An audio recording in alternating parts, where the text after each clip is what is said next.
Ang lumang kapilya, sa isang liblib na baryo sa Capiz, may isang lumang kapilya na matagal nang hindi ginagamit, sabi ng matatanda.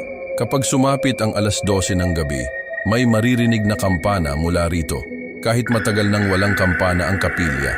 Isang gabi, pauwi na si Mang Nestor nang mapadaan siya roon. Bigla niyang narinig. Napatingin siya sa kapilya. Bukas ang pinto. Kahit alam niyang hindi na iyon ginagamit, pumasok siya sa loob. Malamig, tahimik. Tanging isang maliit na kandila ang nakikita niya sa harap ng altar. Lumapit siya. Pero nang makita niya ang kandila, napansin niyang bagong sindi iyon. Biglang may narinig siyang mahinang iyak mula sa likod. May tao ba? Walang sumagot. Lumakad siya papunta sa likuran.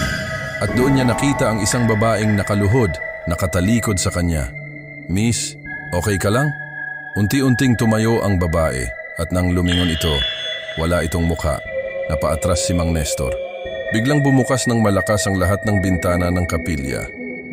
At sa dilim, may narinig siyang tinig. "Huwag kang lalabas."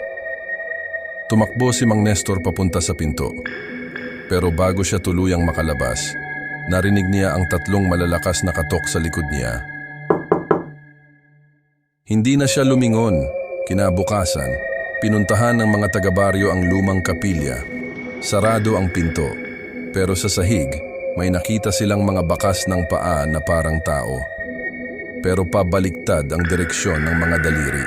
At mula noon, wala nang naglalakas loob na dumaan sa lumang kapilya kapag gabi dahil ayon sa matatanda, hindi raw tao ang nagbabantay doon,